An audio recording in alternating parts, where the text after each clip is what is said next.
What's up guys? This is Koro. Welcome to my channel.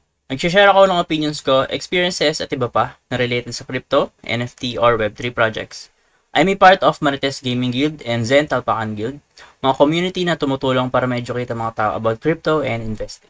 Hindi kami mga financial advisors at nandito lang kami para tumulong sa inyo. Mandatory pa din na you do your own diligence.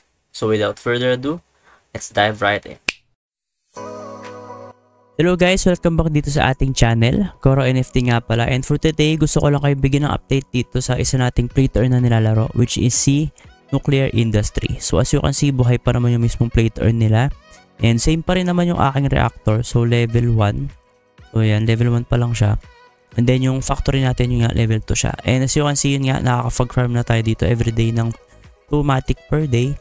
Tapos ipaprocess siya ng factory natin, ipapasa natin siya. So gusto ko lang update kayo kung paano nga pa yung pag-TTP dito or yung pag-withdraw. So kasi may nagtatanong last time sa mga video natin about kay Nuclear Industry. So as you can see, papakita ko sa inyo ang una nating matic is 1.14. So 0.89 US dollars. So tignan natin kung magkano yung mga gas fee na babayaran natin kapag mag-withdraw tayo. Pero yun nga guys, ang una natin gagawin dito, as you can see nga, ito yung matic natin. Transfer ko siya dito sa factory natin para i-process niya. So yun, as you can see, 0 matic kasi 0 yung pinaprocess niya. Tapos yung naprocess niya totally is 15 matic na. So yun nga guys, umpisahan natin. So as you can see, yung nuclear natin na nakapag-extract na ng 2 matic. So ta-transfer natin yan dito sa factory para ma-process niya. And bago siya mapunta dito sa ating battery. So click natin itong send matic to factory. So may babayaran tayong konting gas fee. So confirm lang natin yan. So check nyo lang dito sa activity processing. So hintayin nyo lang siya. So 0.89 USDT or US dollars yung mismong ano natin. Pang gas fee. So tanda lang natin yan. So ayan, as you can see, nasa factory na siya.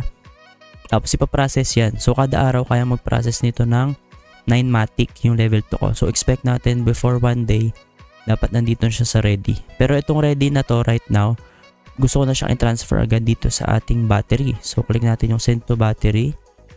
And then, may gas fee ulit, syempre guys. So, maliit lang naman guys. And as you can see, 0.89. So, tignan natin kung mababasan. So, nag-failed. So, click ulit natin. So, oh no, something went wrong. So, send to battery. So, hintayin natin. So, mas okay ata guys kapag wala dito nakalagay or wala pa siyang pinaprocess. Baka naglolo ko siya kapag ganun. So wait natin. So sana mag-success to kasi sayang naman. Ayan. Ayan, nag-success siya. 0.88. So 0.01 US dollars lang din bawas. And as you can see, congratulations. The extraction has been approved. Ayan, 15. So dapat andito na siya. Ayan. May 7 ako dito kanina guys. And guys, as you can see, nandito na siya sa ating battery. So ang next na gagawin natin is punta tayo dito. Tapos click natin tong withdraw. So pagpunta mo dito guys sa withdraw, ito yung makikita mo. May mga country kang pipiliin. So bigyan ko kayo ng sample. For example, dito kay France, and as you can see, may 10% chance na maging times 3 yung mismong itatp mo or yung i-withdraw mo. Pero at the same time, meron siyang 90% chance na mawala. So yun, so risky siya. Sa Spain, 1.5 times, tapos 35% chance. So 65% pwedeng mawala yung i-withdraw mo. And then sa Amerika, may chance siya na maging times 10, no? Pero 1% lang yung chance. And then 99% na pwedeng mawala. And then, kay Brazil, 50% chance na pwedeng mag 1.2 times yung ittp mo. So, para sa akin, hindi siya worth it, no? Kung tatanungin nyo ako honestly. So, para sa akin, dito ka pa rin sa Philippines. So, 1 times lang. Kung ano mismo ang ittp mo, yun yung matatanggap mo. Tapos, 98% chance. So, may 2% chance pa rin guys na mawala yung mismong ittp mo. So, sana, huwag tayo masama doon sa 2%. So magkano yung TTP natin? So click natin 22.92. Hindi ko sure kung pwedeng may butal. So try natin claim 22.92. So confirm natin. So guys, as you can see, meron tayong 1.13. So 22.92. So expect natin na magkakaroon tayo ng around 23 or 24 pala, no? Kasi 22.92. So 21 yung nakuha natin. May fee ata dito guys. So hindi ko sure kung ilan. So hindi ko siya na-check sa white paper. Pero yun nga, may fee siya. And nag-success naman siya, as you can see, mabilis lang. So from battery, pwede mo siyang direct na ITP. And then guys, may paalala lang ako guys. Kapag mag-TP kayo dito, once a day lang siya. if gusto nyo mag-TP ng tuloy-tuloy dito, bigyan nyo siya ng interval kasi may nakikita ako or nabalitaan ako na nag-PM sa akin sa Telegram na naban daw siya kasi napagbintangan siya ng dev na nagtitp siya ng parang 3 beses sa isang araw or something. Pero makikita naman kasi guys sa blockchain yun. So I'm not sure kung bakit siya binan pa din. So yun, medyo sketchy siya or suspicious no para sa akin yung ginawa ng developers. Ayun, tinatry ko kausapin yung devs dito kasi guys, malaki yung invest niya and sayang yun. And yun guys, naging honest ako dito dahil doon sa nangyari na yun, medyo nagiging aware ako na suspicious itong si Nuclear Industry. Kasi guys, pinagbibintangan nila na gumamit daw ng exploit yung player na yon, pero at the same time parang wala naman sila mapakita atang proof. Kasi guys, yung transaction natin is nasa blockchain lahat yan. So as you can see, itong contract interaction ko na yan, pag clinic ko siya sa Block Explorer, ayan, makikita mo naman nandito siya. Tapos yung wallet ko nandito, ayan. Hanapin natin. Ito siya, yung 0xe99. So ayun yung mismong wallet. So makikita nyo naman yung transaction ko dito. So makikita naman nila kung ilang beses talaga nag-TP yung mismong wallet or yung player sa isang araw.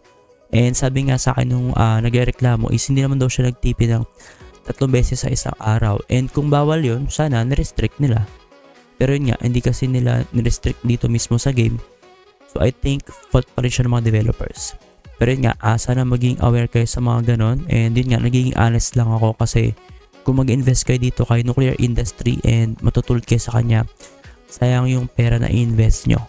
And ayoko naman na porket nag-i-invest ako or nagtitry ako doon sa mga play to earn is pinapasok nyo na agad porket ni-review namin. So kaming mga nag-review ng mga play to earn dito sa mismong YouTube, sa TikTok or kahit sa mga social media platforms yan, as much as possible, huwag nyo silang gayahin agad kasi dapat dinodyor nyo rin or nagjo-jor din kayo sa mismong project. So huwag kayo mag-rely only doon sa mga review namin kasi baka may ma-miss kami mga details. And yun nga, kung hindi nag-PM sa akin yung lalaki na yun, yung nagpapatulong sa akin, no, so nagtithank you rin ako sa kanya, baka hindi ko kayo na-warningan. So yun guys, bukod sa update ko about sa withdrawal dito, gusto ko lang kayong warningan talaga.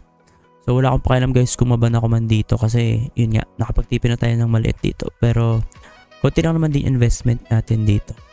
And yun nga, gusto ko maging honest sa mga review ko.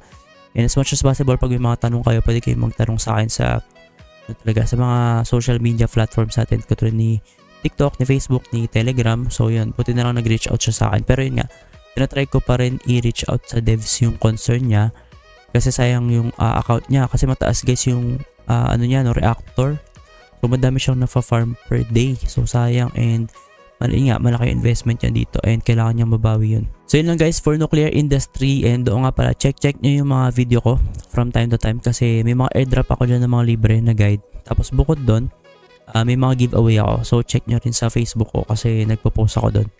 And right now, I think ang nangyayari natin giveaway is marami na, no? Kay Universe Wars, kay Omni Wars, kay Miner Work, tsaka kay Daily Miner. So 4 yun. So yun nga, sumali kayo doon sa mga open pa. So check nyo na lang kung ano yung mga open kasi hindi ko sure kung kailan ko ma-release tong video na to. Baka natapos ko na yung mga ibang mga giveaway. So yun lang guys for Nuclear Industry. Ang update ko lang dito is yung kung paano mag-withdraw or mag-TP and at the same time maging aware kayo sa nangyayari doon sa mismong project kasi nga suspicious yung pag-ban doon sa isang kalala natin or doon sa nag-PM sa atin sa Telegram. Yun lang guys, and please mag-leave kayo ng like or comment dito sa ating YouTube. And then lastly guys, mag-subscribe din kayo sa ating TikTok and Facebook. Yun lang guys, and see you sa ating next video.